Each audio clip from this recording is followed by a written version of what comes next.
La plupart des parents espèrent que leur travail acharné finira par payer, que leurs enfants grandiront heureux et qu'ils auront une relation solide et bienveillante jusqu'à la fin. Sheila von Wiesemak, comme la majorité des parents, a tout fait pour élever sa fille correctement. Elle lui a offert la meilleure éducation, l'a emmenée dans des musées et des symphonies et a voyagé à travers le monde avec elle.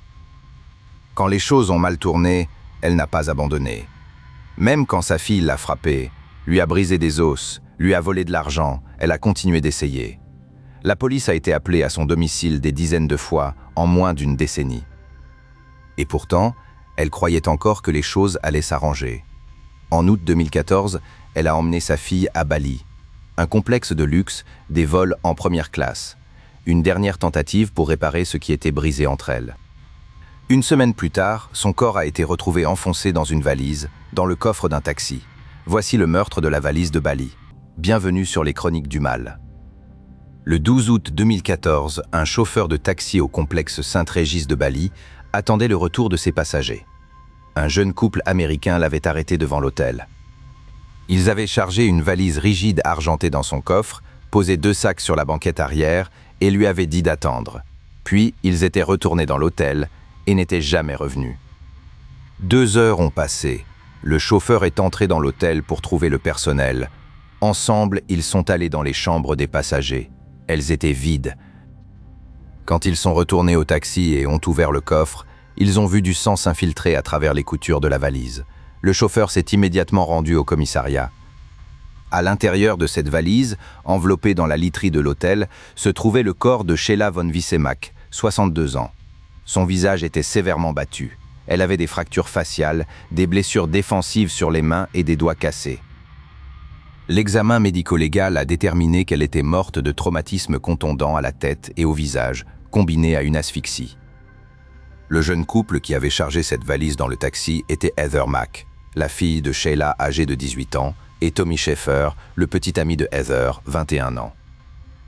La police les a retrouvés le lendemain matin, endormis dans un motel bon marché à environ 10 km de là, à Kuta. Alors, qui était Sheila von Wiesemak?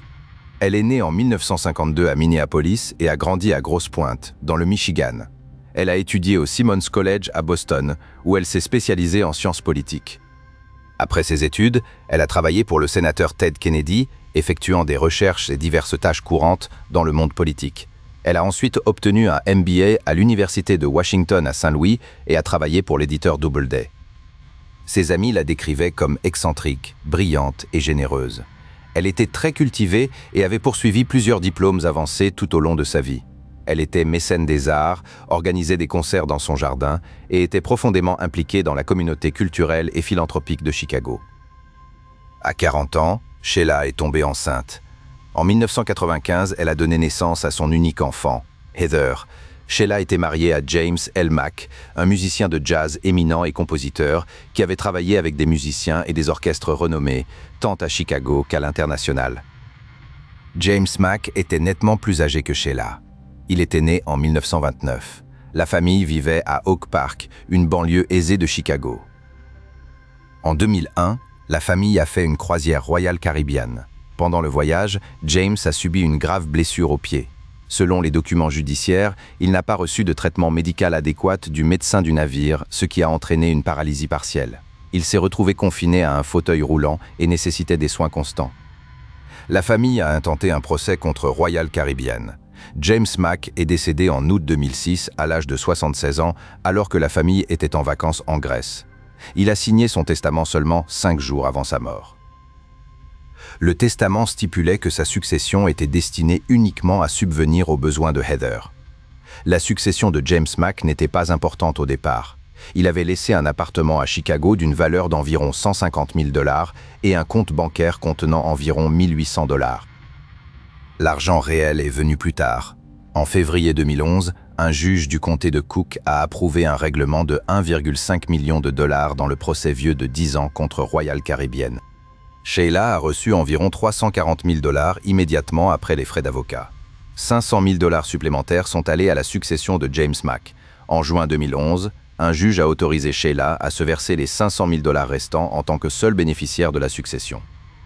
Sheila était l'exécutrice testamentaire, pas la bénéficiaire prévue, mais un juge l'avait autorisée à s'attribuer l'argent et elle contrôlait une grande partie de celui-ci.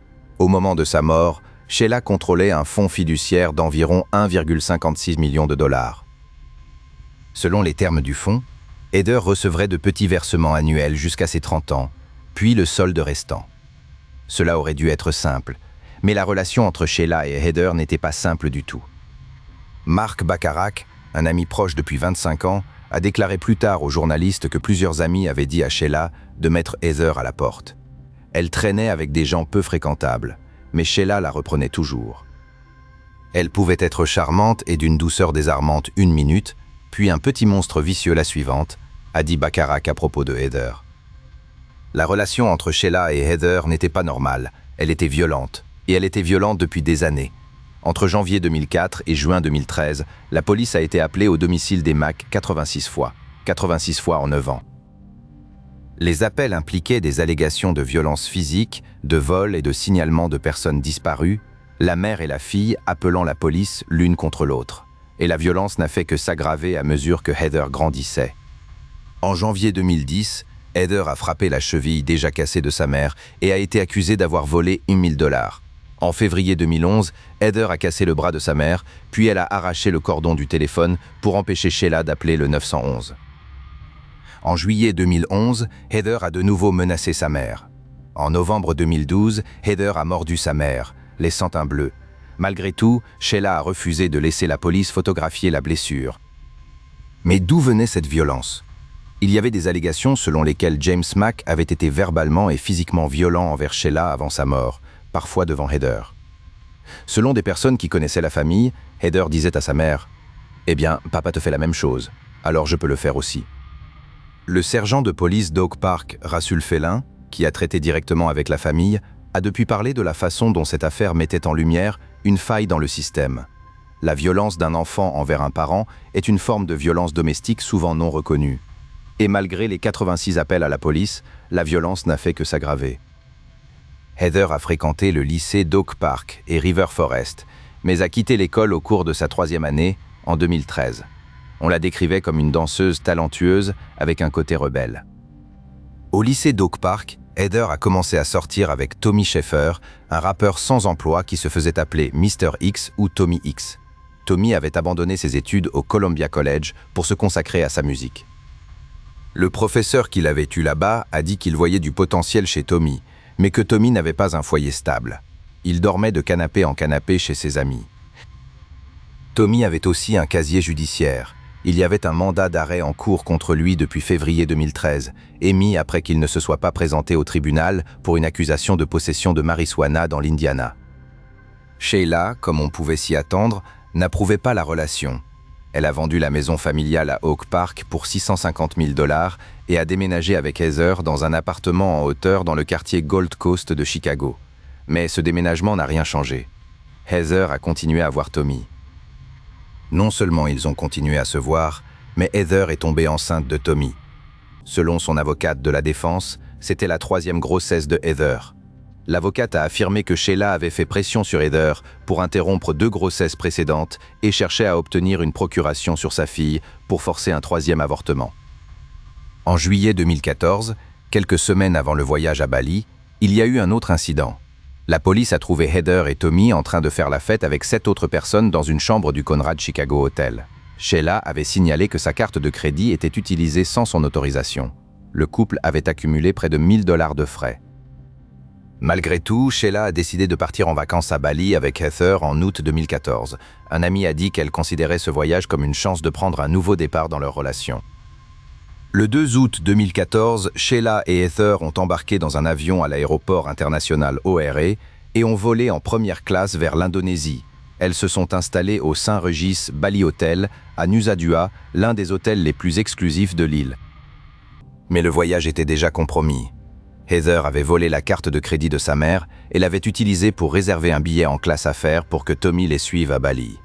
Le billet a coûté la somme faramineuse de $12 200. Et bien sûr, Sheila ne savait pas que Tommy venait. Avant le voyage, Heather et Tommy s'échangeaient des messages textes. Ces messages deviendraient plus tard des preuves clés. Alors que Heather était assise dans le salon d'attente de l'aéroport, Tommy lui a envoyé un message.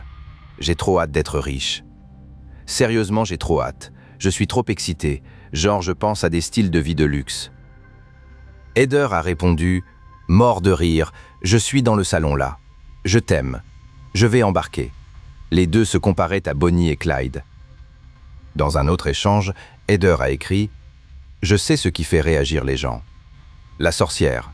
Je sais ce qui la fait réagir. Je suis avec elle tellement souvent. Je connais ses habitudes, comment elle agit, ce qu'elle fait à certains moments.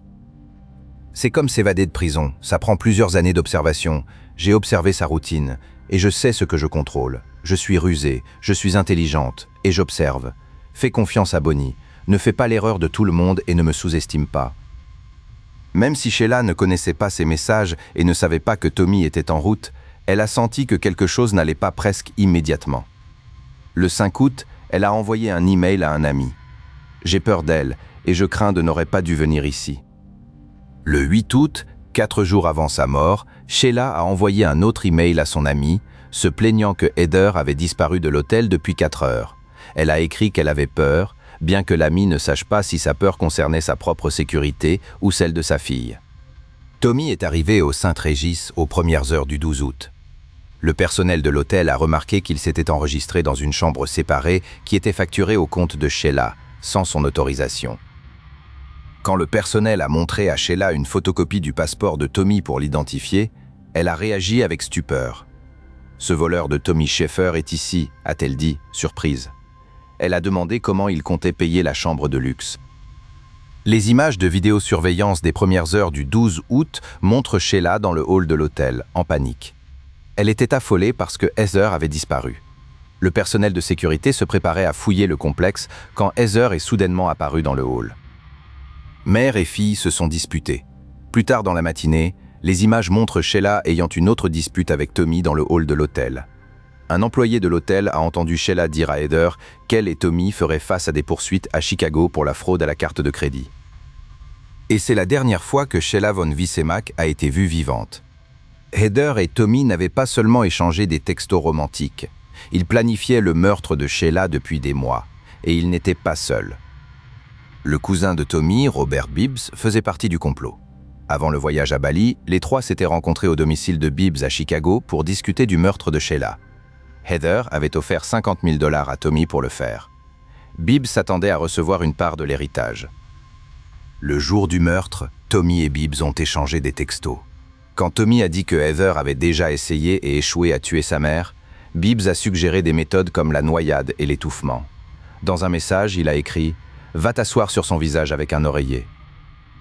Puis Tommy a répondu « Elle veut que je le fasse maintenant pendant qu'elle somnole ». Bibbs lui a dit de le faire, mais d'être prudent et d'éviter les caméras. Pendant ce temps, Heather et Tommy s'envoyaient aussi des textos sur les méthodes. L'étouffement. Faire passer ça pour une mort sur la plage. Ce matin-là, Heather a demandé à Tommy de venir dans la chambre qu'elle partageait avec sa mère. Elle lui a dit d'apporter tout. Tommy a apporté un lourd bol à fruits en métal de sa chambre d'hôtel. Il l'a caché sous sa chemise. Selon le témoignage ultérieur de Tommy, il s'est rendu dans la chambre pour discuter de la grossesse de Heather.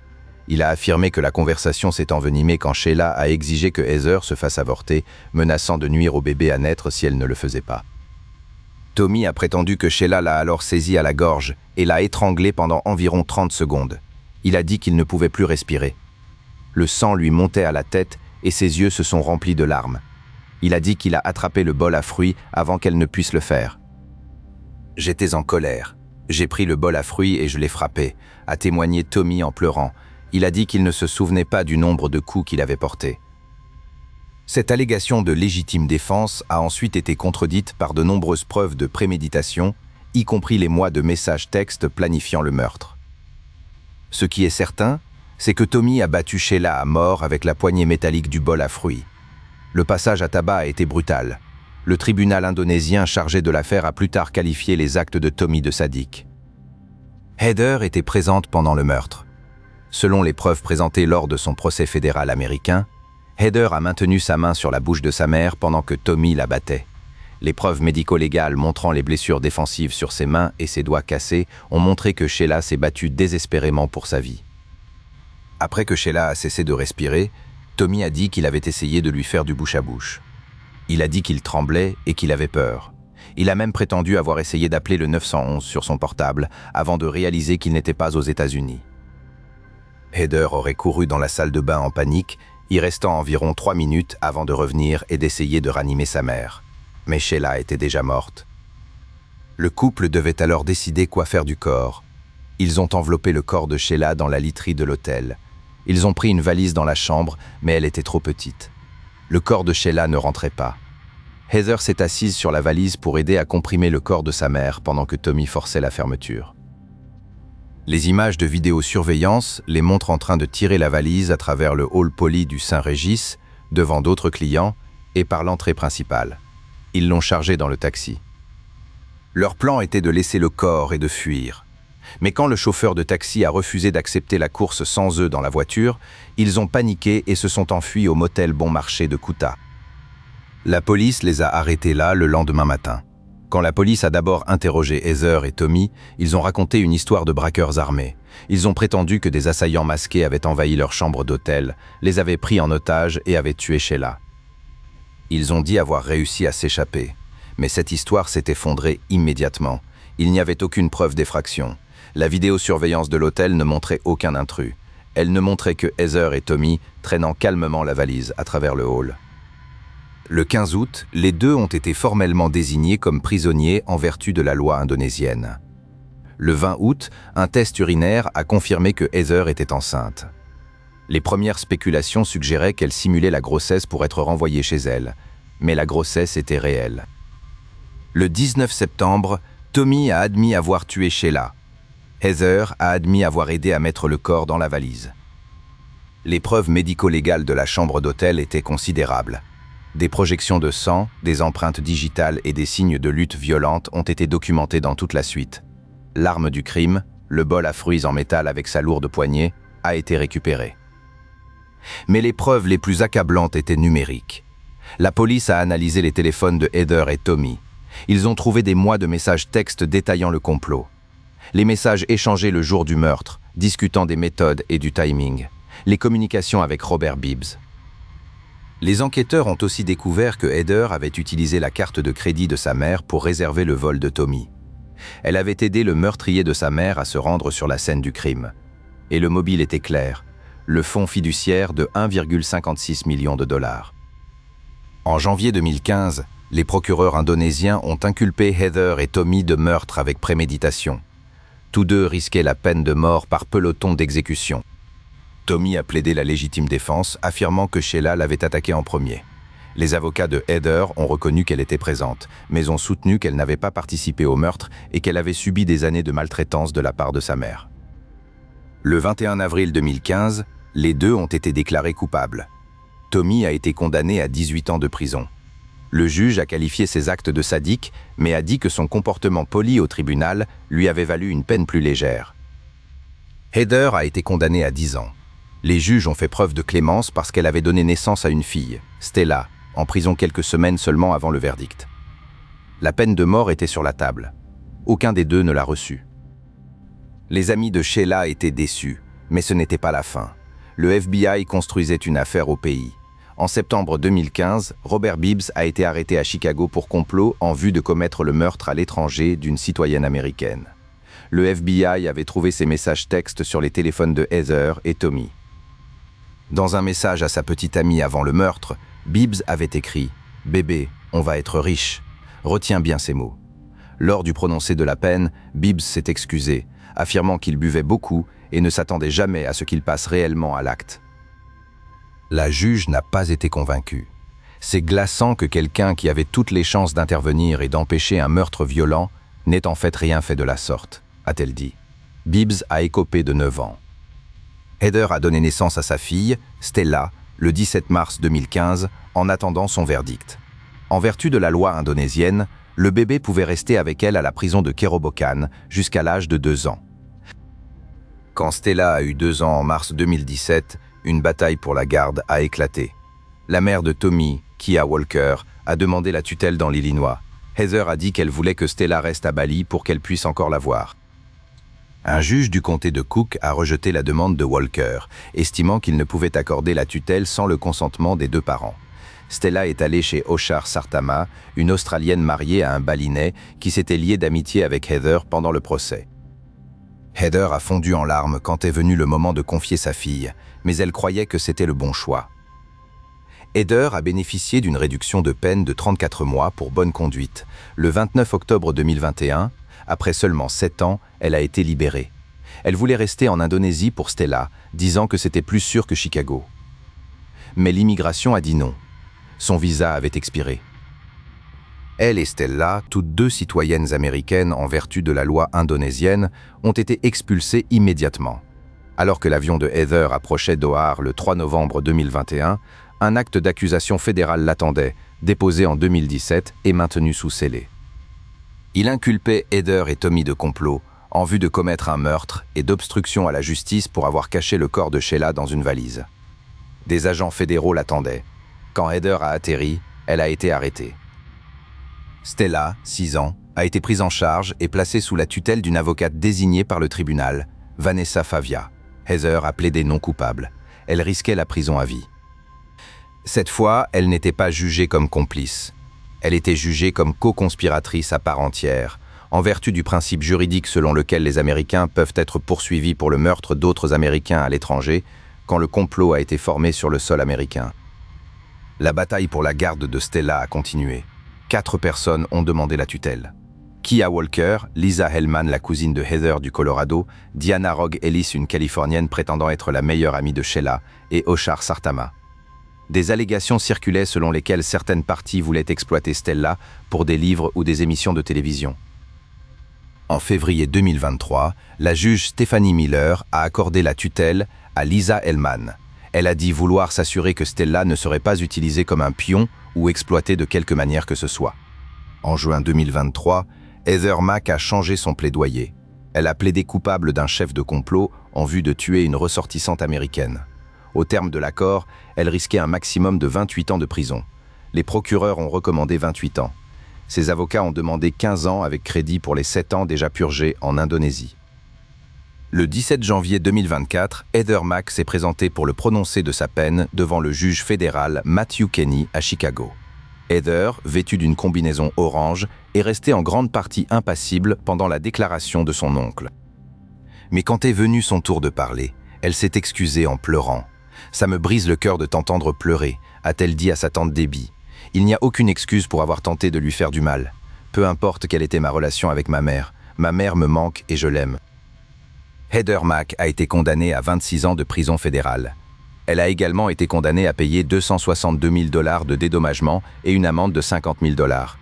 Son avocat a déclaré qu'avec le crédit des 2 ans de détention à Chicago et les réductions pour bonne conduite, elle pourrait purger environ 20 ans au total. Tommy Sheffer reste en prison en Indonésie, purgeant toujours sa peine de 18 ans. Il a également été inculpé dans l'acte d'accusation américain et ses charges restent en suspens contre lui.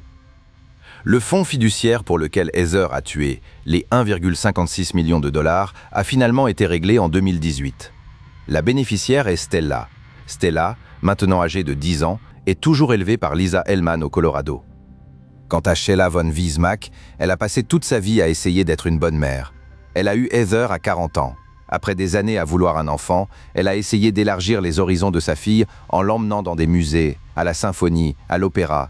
Elle l'a emmenée en vacances à travers le monde. Même quand ses amis lui disaient d'arrêter, même quand elle avait peur, même après des années de souffrance, de coups, de vols et d'os brisés. Dans ces dernières heures, elle essayait encore. Elle espérait encore que ce voyage, cette conversation, ce moment, serait celui qui réparerait enfin les choses entre elles. Au lieu de cela, sa fille lui a maintenu la bouche fermée pendant qu'on la battait à mort. Certaines personnes passent leur vie à aimer quelqu'un qui ne les aimera jamais en retour. Sheila n'a jamais cessé de croire que sa fille pouvait changer. Peut-être que c'est de l'amour. Peut-être que c'est du déni. Peut-être qu'il n'y a pas de différence quand on est parent. Quelle que soit la vérité, Sheila a placé sa confiance au mauvais endroit et en a payé un prix inimaginable. La seule consolation est que toutes les parties impliquées font face à la justice et purgent leur peine. Si vous êtes nouveau, bienvenue sur les Chroniques du Mal. Dites en commentaire quelle affaire vous aimeriez qu'on couvre la prochaine fois. On se retrouve très vite pour une nouvelle affaire.